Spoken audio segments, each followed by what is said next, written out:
Hi guys, Michael Jensen here. Today I'll talk about these Booby Flies and a bit about this book and this guy right here.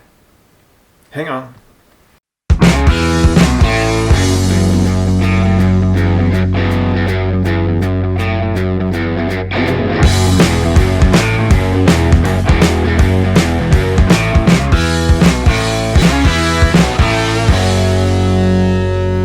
For those of you who don't know what a booby fly is, here's a short introduction.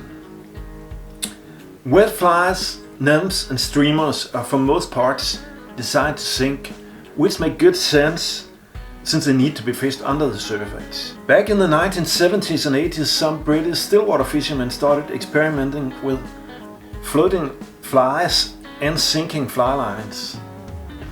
The cool thing about the combination of a sinking line and a floating fly was that they were able to fish right above the bottom with a super light and lively fly. The line would be all the way down and the fly would hover just a few feet above the bottom, or above the fly line for that matter. This setup proved deadly, especially in the reservoirs and natural lakes.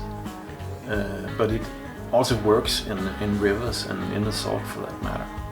In 1987, Gordon Fraser released a book, Mastering the Nymph. This was the first time the booby fly was mentioned, I guess, in any books.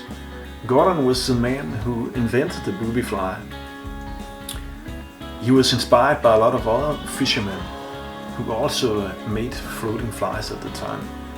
But Gordon was the guy who found out about putting those big foam eyes on a fly, and he gave it the name as well. Gordon Fraser's book is well worth a read, and not only because it features the first mention of the booby fly.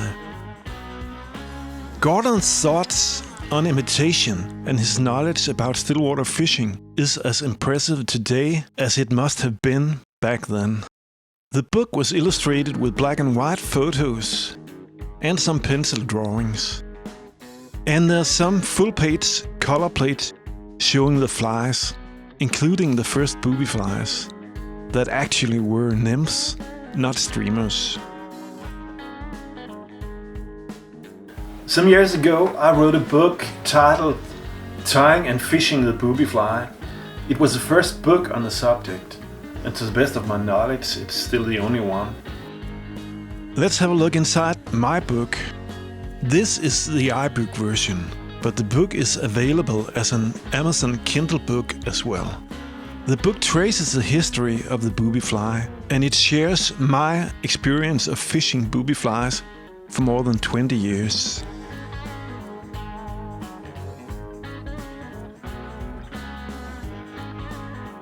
Tying and fishing the booby fly features tips on tackle, effective fishing techniques, and step-by-step instructions on how to tie 15 hot booby flies. Over the years, some of the largest trout I've caught grabbed the booby fly. It's my go-to fly for subsurface fishing, and if you want to know more about my booby fly patterns, you can read more on my blog. You can see booby fly tutorials on my YouTube channel. You can buy my book on Amazon on the link in the text below. Thanks for watching. See you in the next video.